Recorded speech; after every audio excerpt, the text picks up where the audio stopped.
In 2013, I was on a phone with a banker. I had a deal that I wanted to do.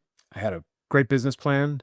I had $35,000 saved, ready to go all in on this business. And then the banker asked me a question. What experience do you have in the wine and liquor industry? None. I didn't have any. That question could have sent a lot of people packing.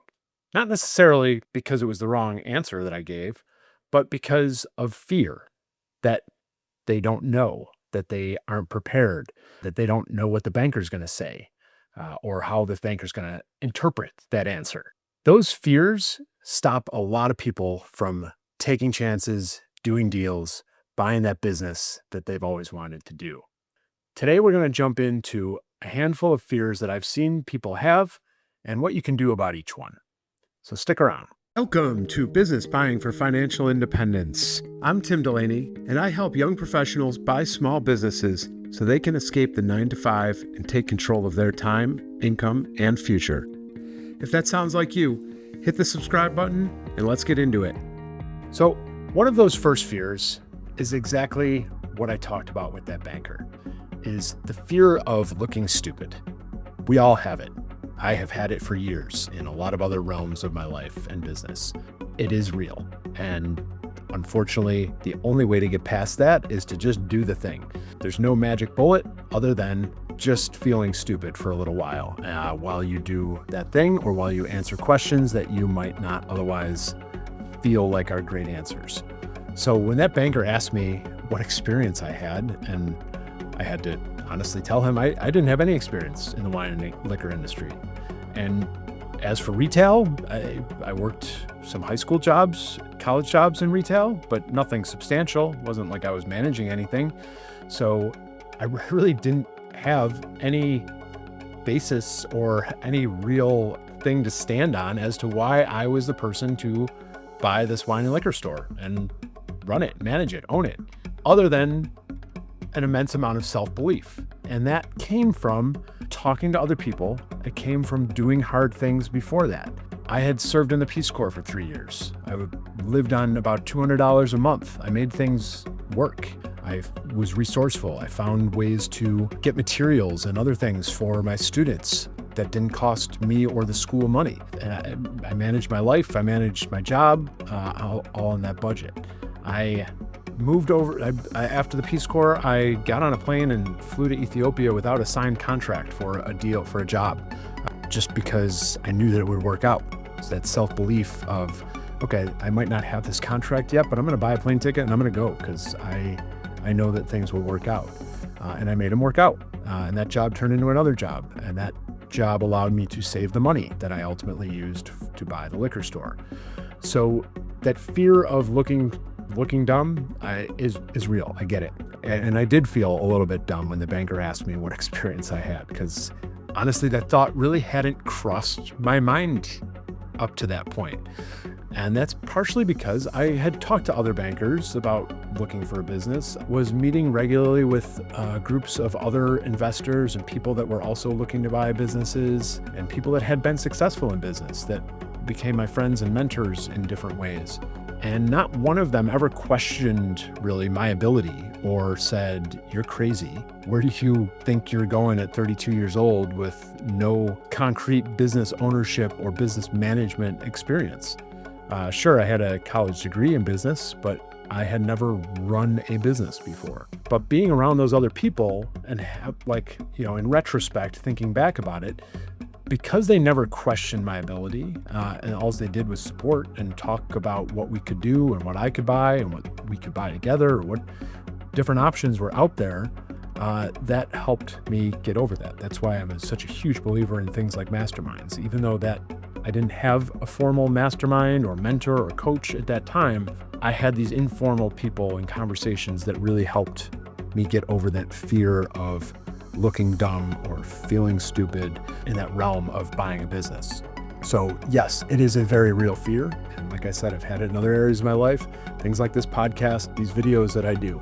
I was hesitant for years to do stuff like this because of the fear of looking dumb. But the only way to get past it is to just do it.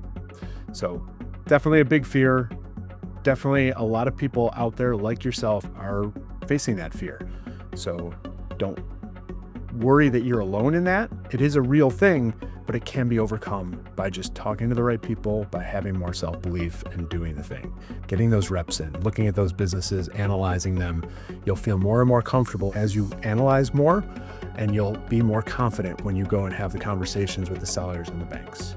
Another big fear that I hear from people all the time is the fear of losing money. Again, this is a very valid fear. You're going to take some of your hard-earned money that you've worked hard at savings, you've worked at maybe investing it in the stock market, maybe it's in your 401k, wherever it is, you've worked hard for it. And now you're going to put it on the line to bet on yourself and a business that you're going to buy. Completely understandable that you are scared of losing it.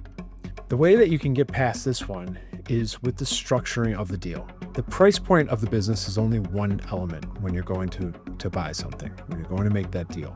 The terms are another big aspect. So first of all, there's things like the SBA loans, which allow you to put as little as 10% down on the purchase price of that business. I know that's still a big check that you might have to write. But when you consider that BizBuySell.com said that the average price of a business sold on their platform in 2025 was about $340,000, you're looking at a check of about $35,000. Now, again, I know that's not pennies and it's not nothing, but if you've been working a corporate job for some time, I'm hoping or guessing that you've been saving some into a 401k, into your retirement plans, into an after-tax brokerage, something you're doing to save some element of money. And at the end of the day, even if this business doesn't work out and you have to go back to another corporate job, you should be able to reaccumulate that money again in a reasonable period of time. There's also avenues with seller financing as well that can help reduce how much money you actually have to come out of pocket. So for some people that I've had on my podcast, they're putting almost none of their, or literally none of their own money into deals. Now, those deals are not super common, and I suggest that you still have some capital available to weather any storms that come up in the early days of owning it. But there are ways to avoid having to put any of your money at risk up front. So that can also help reduce that risk. You also have to think about the risk of staying put too. You stay in that job. What happens if you get laid off next week, next month? And now you're spending that money that you would have put down in a business on living for the next few months while you go look for a new job.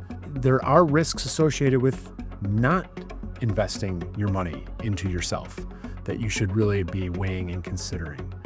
So fear of losing your money is very valid. I'm not going to diminish that. You shouldn't think about it. You do need to think carefully about it and make sure that you're okay with losing the cash that you put in or being on the hook for a loan. But there are ways to mitigate that with trying to reduce how much you actually have to put in. And when you own the business, you're also in control.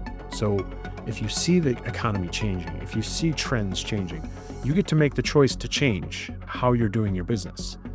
When you're working in a corporate job, just because you see the trends changing or you see the economy turning or you see something that's putting your company or your job at risk, doesn't mean that your company is going to listen to you and make the changes necessary to survive. So fear of losing your money, super valid fear. Most people have it to some extent. The best way to get past it is to structure how you structure your deal and to think of what the risks are of keeping your money tied up wherever it is. Another fear that I hear from, so they say, well, okay, I don't love my W-2 job. I don't love my corporate job. I don't love my government job. But what if I buy this business and I really don't love it? What if I don't like it at all? I'm stuck. I've got to keep doing it. Yeah, you're right. You do have to keep doing it for a little while. But just like you bought the business, you can turn around and sell the business as well. Now, it's not going to look great if you're turning around and selling it in the first year. You might have to take a loss on it, but you can also wait it out for a couple of years. I know a lot of people that have put in way more time in a job they hated just because they didn't want it to look bad on their resume, that they're jumping jobs too quickly. Even if you really don't like it after you get into it, you spend a couple of years building it up a little bit, turn around and sell it. You've paid down some of the debt. You'll probably make a decent profit on the sale in a couple of years.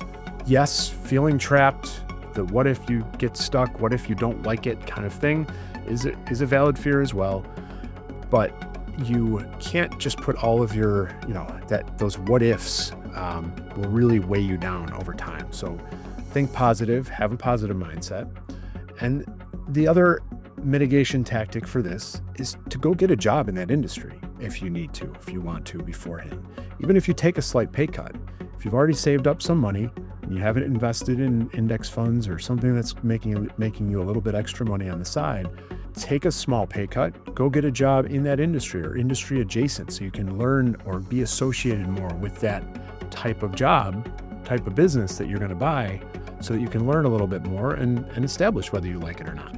That is a great option for anybody that's hesitant or really feels like being trapped is a big, giant fear of theirs. It is valid, but I don't think it's worth not taking that chance.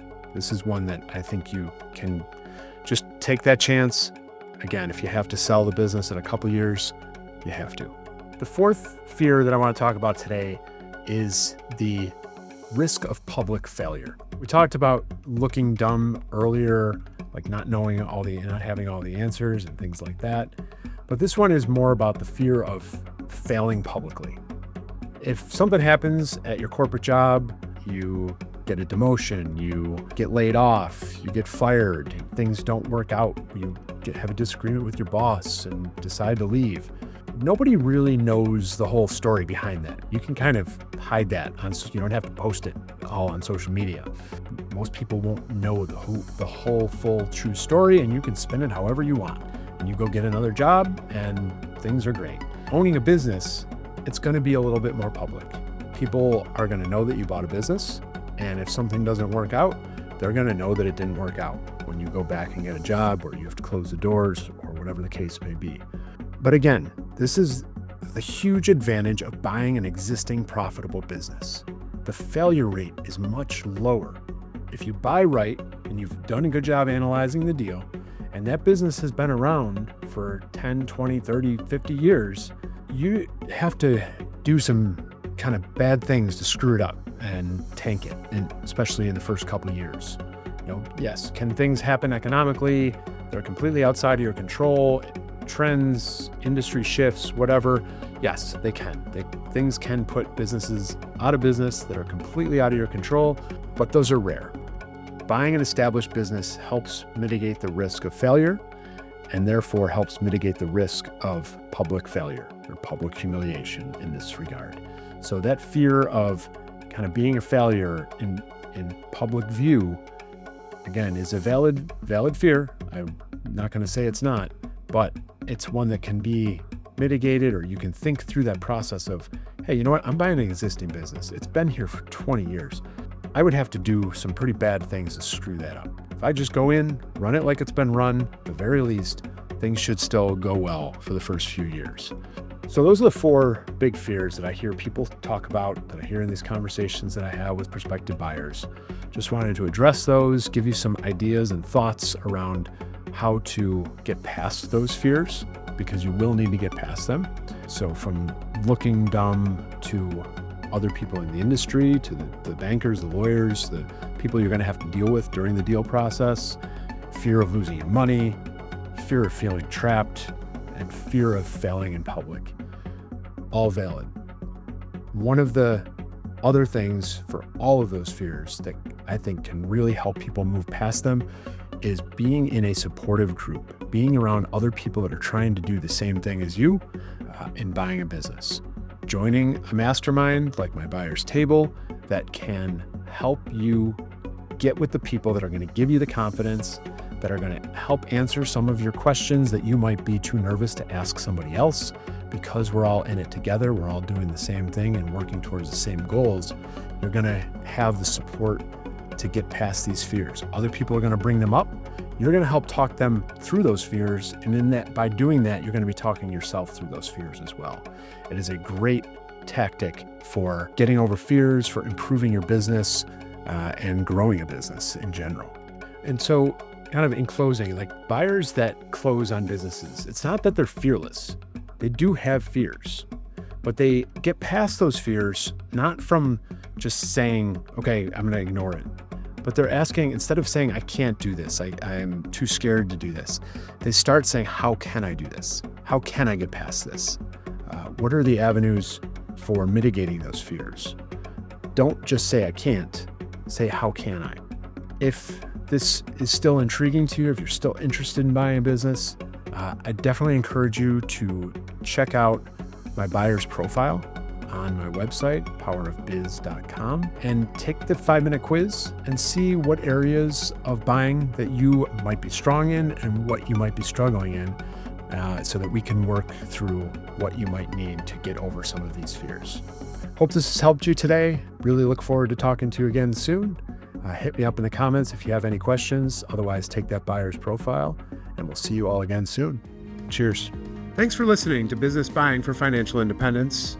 If you're serious about owning your time and building long-term wealth, make sure to subscribe so you don't miss the next episode.